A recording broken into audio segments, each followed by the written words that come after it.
네, 증시 대담 시작해 보도록 하겠습니다. 다음 주에 대한 전략 투자해야 되고 다음 주 지나면 또 7월이네요. 7월 하반기에 대한 전체적인 아이디어를 가져가야 되는데 이 자리에 정다운 LS증권 투자전략팀 수석연구원 나와 있습니다. 안녕하세요. 네, 안녕하십니까. 네.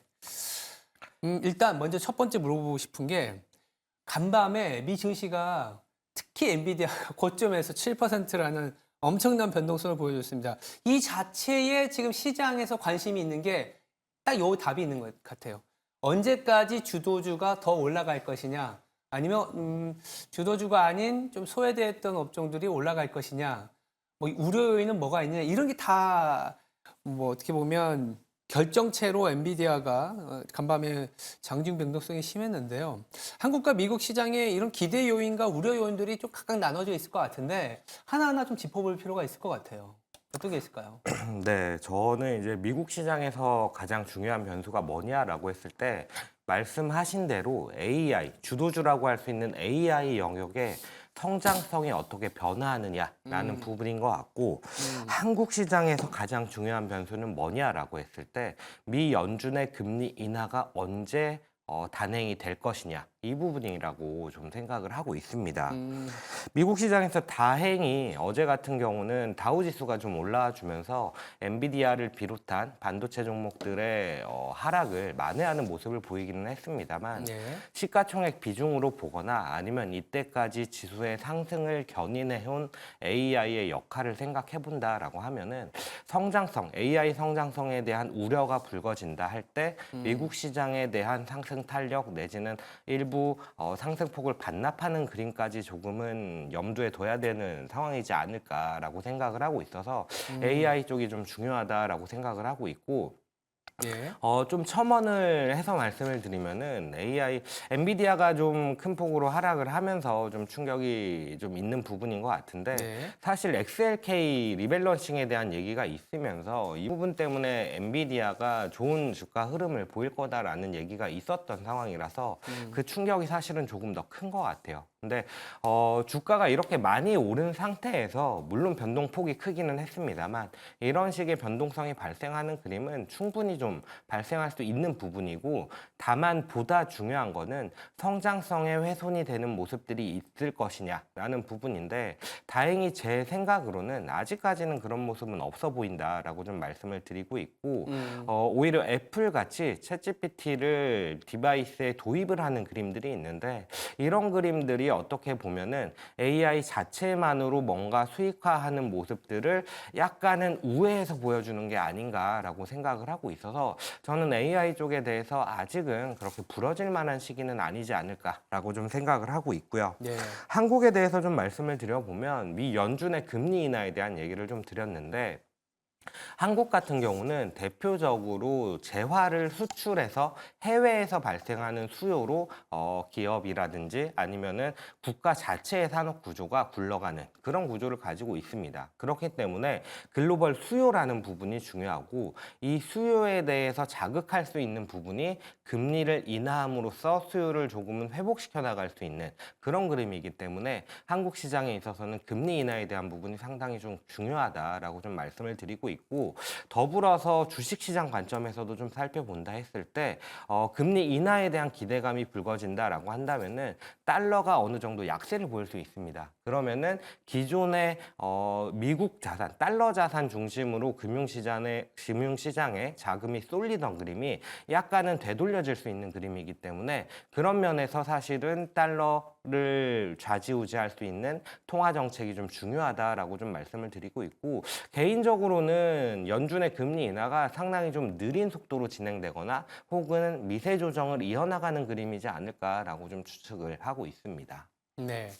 일단 가장 중요한 건 AI의 성장성이 훼손될 수 있느냐, 훼손되는 구간이냐라고 했을 때는 사실 엔비디아조차도 올해 매출의 그로스 성장률이 연말에 가서야 둔화된다라는 게 컨센서스이기 때문에 아직은 그렇게 우려할 수준은 아니고 간밤에 저도 한번 체크해 보니까 오늘 저녁에 만기잖아요. 아, 네네. 그래서 이제 XLK라는 펀드로 100억 달러 정도 들어오긴 하지만 엔비디아 거래 대금의 4분의 1밖에 되지 않고 오히려 음, 이 어떤 수급 만기를 끌고 왔었던 콜옵션이라는 이런 베팅이나 XLK로 들어오는 자금들이 오늘 저녁에 끝나니까 다음 주부터는 이제 약간 수급 공백도 있다. 뭐 이런 얘기들도 있었습니다. 그래서 아마 오늘과 다음 주 초반에 어떤 수급적인 이벤트로 인한 변동성이지 추세를 흐릴 만한 내용은 아닌 것 같다. 저도 한번 곁들여 보고요. 그러다 보니까 당연히 스타일적인 측면에 대한 얘기도 가치와 성장을 얘기했을 때 지금은 가치보다는 소위 말하는 성장, EPS 그로스, 매출 그로스, 결국 금리가 높은 수준 그리고 전 세계 수요가 그렇게 많지 않은 상황에서도 성장을 이끌어갈 수 있는 업종과 종목에 더 쏠린다라는 스타일의 어떤 현상이 나타나는데 여전히 가치 위주보단 성장주에 초점을 맞춰야 되는지 성장주 중심의 대응 전략은 또 어떻게 가져가야 될지 그게 좀 궁금한 상황이에요. 네, 저는 가치주보다는 성장주 단이 좀 더 낫다라고 좀 훨씬 평가를 낫다. 하고 있습니다. 예, 왜 그렇게 얘기를 드리냐면은 뭐 방송 나올 때마다 이런 얘기가 나오면 얘기를 드리는데 결국 가치주는 싼 종목이에요. 그러면 싼 종목이 더 이상 싸지 않게 되려면은 실적단에 대해서 좋아진다라거나 몰랐던 성장성이 나온다거나 아니면 우리가 연초에 경험했던 주주 환원에 대한 부분들이 갑자기 확대된다거나 이런 변화가 필요하거든요. 근데 지금 상태에서 가치주의 그런 것들 중에 기대할 만한 게 있냐라고 했을 때 사실 저는 크지 않다라고 평가를 하고 있고 경기 회복 네. 자체가 돼야 된다는 건데 경기 회복이 지금 되고 있는 건 아니잖아요. 네, 경기 맞습니다. 회복이 오히려 더뎌지거나 금리 인하가 더뎌지니까 그쵸. 오히려 성장주가 가는. 네, 그렇죠. 그러다 보니까 저는 가치주보다 성장주를 좀 좋게 평가를 하고 있고 네. 이 성장주 중에서도 좀 뭘 골라야 될 것이냐라는 부분이 있는데 앞에서 이제 금리 인하에 대한 얘기를 네. 드렸어요. 그래서 이거랑 좀 연관지어서 살펴보면은 예. 지금 같이 금리 레벨이 높고 당장 금리를 인하할 거다라는 부분에 있어서 불확실성이 발생하는 상황이다 보니까 이에 대해서 좀 살펴보면은 실적 단이 그래도 성장세가 확인되는 성장주를 좀 보자라고 말씀을 드리고 있어요. 저희 하반기 전망 자료에서도 좀 자료를 작성을 했었는데 성장주 단에 그런 게 뭐가 있냐라고 했을 때 저희는 반도체라든지 아니면은 기계, 조선 같은 것들을 좀 말씀을 드리고 있고 그 이외에 이제 당장 실적은 안 나오지만 우리가 성장에 대한 기대감을 가져가는 소위 말해서 저는 금리가 인하된다라고 했을 때 상승 탄력을 좀 받을 수 있는 업종으로 얘기를 드리는 게 소프트웨어라든지 제약바이오 업종들을 얘기를 드리고 있거든요. 그래서 저는 성장주 단에서 지금 필요한 거는 이렇게 높은 금리 레벨에서도 이러한 역경은 이겨내고 실적이 찍히고 있는 것들을 보자라고 말씀을 드리고 있습니다. 이러한 역경에서 실적이 찍히는 업체. 아까 말씀 주셨던 업종들인가요? 반도체, 그쵸. 기계, 조선. 반도체 기계 조선이 좀 이에 해당된다라고 보시면 될 것 같습니다. 지난주에 말씀 주시고 나서 이번 주에 조선 업종이 괜찮았어요. 그러니까 시장이 이 턴어라운드라든지 어떻게 보면 우리가 2,800은 넘었지만 사실 2,800을 넘어서 기뻐하기에는 우리 시장이 참 약했거든요. 맞습니다. YTD로 보면 연초로 보면 코스피 5% 올랐더라고요. 오른 것만 해도 어디냐라고 생각할 수 있겠지만 그만큼 좀 답답한 상황에서 향후에 대한 전망이 보일 수 있는 쪽이 이제 그리고 반도체, 조선 기계였다라는 얘기에서 이번 주 조선도 좋았는데 반도체 얘기가 나온 김에 우리나라 증시에서 반도체가 차지하는 비중은 사실 뭐 거의 뭐 다다 뭐 이렇게 얘기해도 됩니다. 다다. 반도체가 뭐 안 되면 안 된다. 특히나 또 최근에 그동안 좀 오랫동안 시장에서 큰 역할을 못했던 자동차 업종도 이번 연도 들어서는 밸류 프로그램과 여러 가지 모멘텀으로 올라와 주면서 자동차와 반도체를 합치면 시총이 무려 3분의 1을 넘어갑니다. 전체 우리나라 시총에. 그러니까 이 두 업종이 올라가면 당연히 시장이 또 상승 탄력을 받을 수 있는데 이게 언제까지 올라갈 수 있을지 두 업종의 비중 확대 내지는 비중 축소 어떤 식의 접근을 해야 될까요? 사실 이 부분이 제가 만나는 이제 기관 투자자 분들도 많이 고민을 하는 부분이신 것 고민하죠. 같아요. 예, 자동차 비중을 어떻게 했는데 이제 어떻게 해야 되냐. 뭐 반도체도 마찬가지고요. 그쵸. 그래서 저는 조금 얘기를 드리는 부분이 자동차보다는 반도체를 말씀을 드리고 있고 자동차보다 반도체. 예, 구체적으로 종목단에서 좀 접근을 한다라고 한다면은 완성차의 비중을 조금은 줄이고 그리고 반도체에서 조금 못 오른 대형주들이 있을 텐데 그런 것들을 조금 비중을 올리는 게 어떨까라고 좀 말씀을 드리고 있거든요.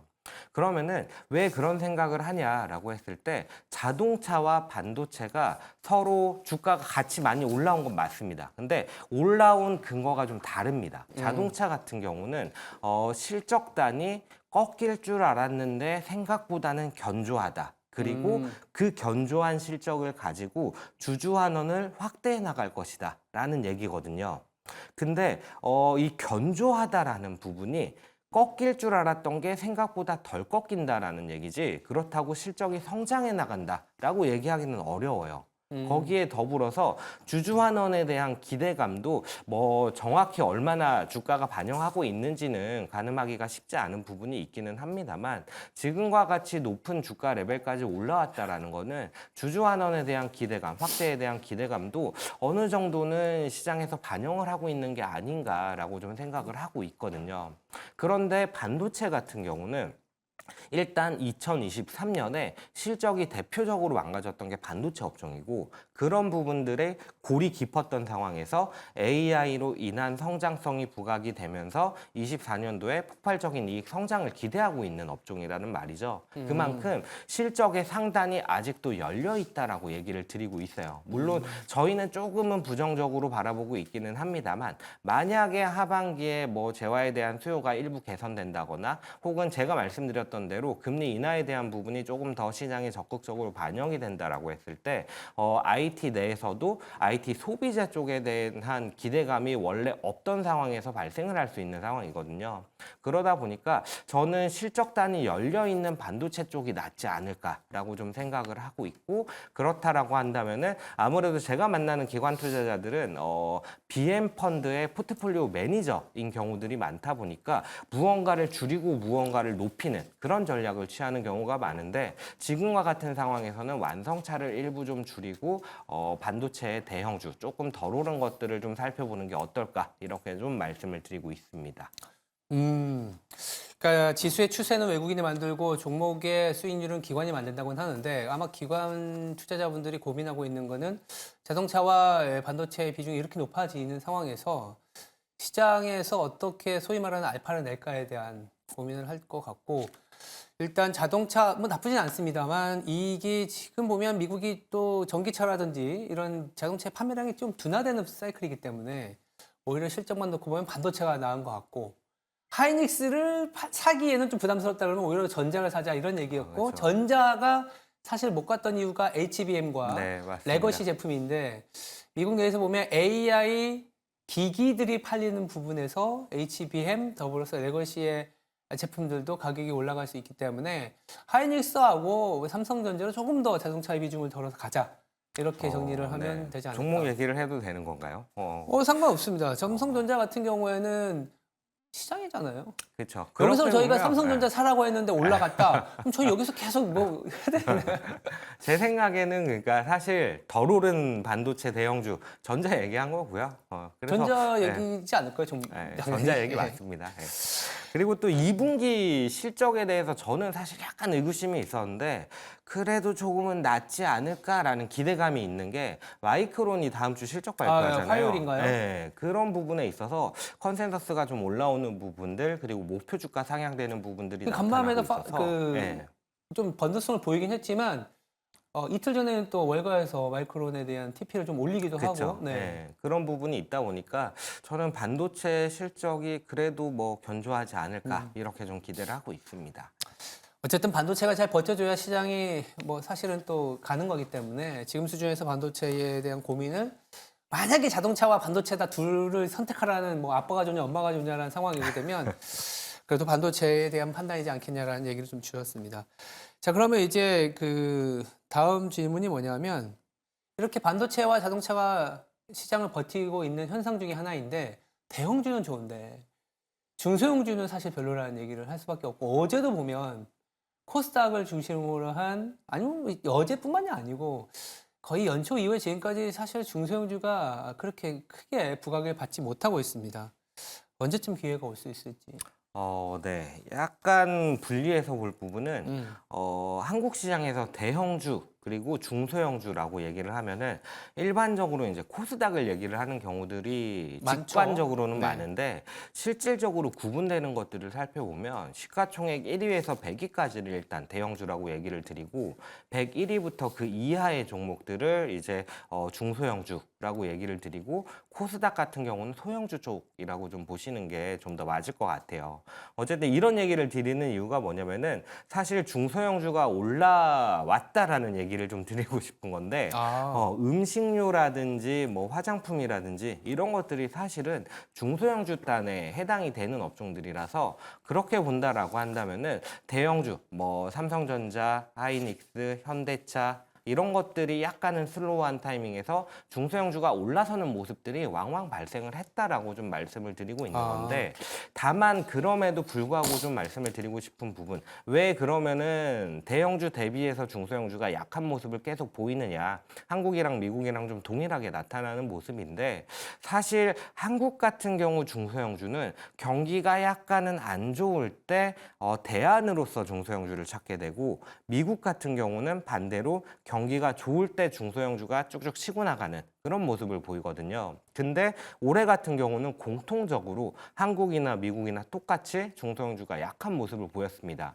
이런 모습이 왜 나타났느냐라고 봤을 때 제 생각에는 퀄리티에 대한 프록시로서 사이즈, 그러니까 시가총액 규모가 좀 활용이 된 게 아닌가라고 생각을 하고 있어요. 어떤 얘기냐면 금리가 높은 상황이란 말이죠. 거기에 영업 환경은 좋지 않습니다. 그러다 보니까 기업의 재무 구조라든지 영업 효율성이라든지 이런 부분들이 꾸준히 좀 악화되는 기업들이 발생을 해요. 그만큼 주가 측면에 영향을 미치는 요인이 되고 있다라는 얘기인 거고 좀 더 재무 구조가 탄탄하고 수익이 탄탄한 것들을 살펴봐야 되는 시장이기 때문에 그런 걸 보는 한 가지 측정 방법으로서 시가총액이 큰 것들이 조금 더 안전하지 않겠느냐라는 관점이지 않았을까라고 좀 생각을 하고 있거든요. 그래서 계속 금리 얘기를 하는 것 같기는 합니다만 금리라는 부분이 조금은 낮아질 때 이러한 중소형주가 공격적으로 좀 갈 수 있지 않을까라고 좀 생각을 하고 있고 미국 중소형주에 대해서는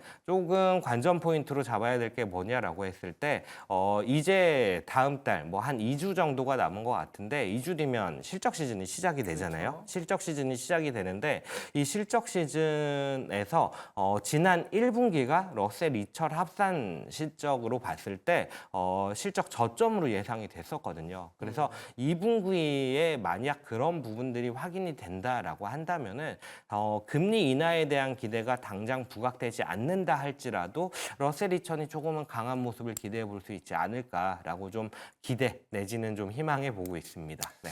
전반적으로는 미국도 그렇고 한국도 그렇고 금리를 좀 낮춰줘야 중소형주가 조금은 힘을 받을 수 있고 근데 또 더 세밀하게 들여다보면 한국 내에서 중소형주가 안 좋았던 게 아니라 코스닥이 좀 안 좋았다. 맞습니다. 코스닥이 안 좋았던 이유는 아시겠지만 2차 전지와 그쵸. 제약바이오가 안 네. 좋았기 때문이다라고 기결이 될 것 같습니다. 그래서 그래도 대형주 단에서의 움직임이 음식료라든지 우리가 흔히 알고 있는 중소형주에서도 기회를 주고 있기 때문에 그렇죠. 너무 이제 구분해서 보기보다는 업종과 종목으로 그렇죠. 이렇게 판단을 해야 될 것 같습니다. 그러면 이제 끝으로 아까 답변에서 또 말씀을 주셨는데 다음 주에 또 마이크론 실적 발표도 있고 더불어서 상당히 많은 일정들이 있고 우리가 좀 챙겨봐야 될 이슈들이 좀 있을 것 같습니다. 어떤 게 있을까요? 네, 일단 실적 시즌이 아직 본격적으로 시작되기에는 시간이 좀 남기는 했는데 네. 다음 주에도 실적을 발표하는 종목들이 있습니다. 일단 25일 화요일 날 장 마감 후에 페덱스가 실적을 발표할 예정이고요. 26일 수요일 장 마감 후에 마이크론 그리고 27일 목요일에 장 마감 후에 역시 나이키가 실적을 발표할 예정이고요. 더불어 이제 27일 날 CNN에서 대통령 TV 토론이 예정되어 있습니다. 미국 대통령 TV 토론이고요. 네. 아무래도 바이든과 트럼프 둘 간의 지지율 격차가 그렇게 크지 않은 상황이고 이번 TV 토론 자체가 원래 예정되어 있던 시기보다 약간은 조기에 진행이 되는 부분이거든요. 그러다 보니까 시장에서는 조금 관심이 쏠릴 만한 그런 이벤트가 되지 않을까라고 좀 생각을 하고 있고요. 이번 다음 주에 좀 TV 토론회가 있고 네. 추후에 9월에도 한 차례 더 TV 토론회가 예정이 돼 있는데 아무래도 시장에서 좀 얘기가 나오고 있는 부분들은 트럼프가 만약에 좀 우세한 모습을 보인다라고 한다면은 전통적인 친기업 성향 그리고 반규제 성향을 감안을 했을 때 IT라든지 아니면은 금융업종에 조금은 호재가 되는 모습이지 않을까라고 좀 얘기가 나오고 있고 반대의 경우에는 아무래도 바이든 대통령 같은 경우는 친환경을 강조를 하는 부분들이 있다 보니까 2차 전지나 신재생 쪽이 그래도 좀 상승 탄력을 받을 수 있지 않을까라는 기대감이 조금 있는 상황이라고 보시면 될 것 같습니다. 다음 주는 월말 월초라서 경기 지표도 상당히 많이 나오고 마이크론 실적 발표야 모두들 이제 주목을 하고 있는데 TV 토론이 예상보다 좀 빨라졌다. 네네. 그래서 그 부분에 대해서 이제 정책적인 갈림이나 또 최근에 이제 그 트럼프 전 대통령의 지지율이 높아지는 아니면 당선 환율이 높아지다 보니까 트럼프 대통령의 그 어떤 뭐랄까 TV 토론에서의 흡수력을 보면 그렇죠. 아마도 정책적인 방향성 그리고 시장 내에서의 어떤 흐름도 더 챙겨볼 수 있는 그런 이벤트가 다음 주에 있습니다. 저희가 또 그 이벤트에 대해서는 또 자세히 좀 다뤄드리도록 하겠습니다. 네, 지금까지 LS증권 리서치 센터의 정다운 수석연구원이었습니다. 감사합니다. 네, 감사합니다.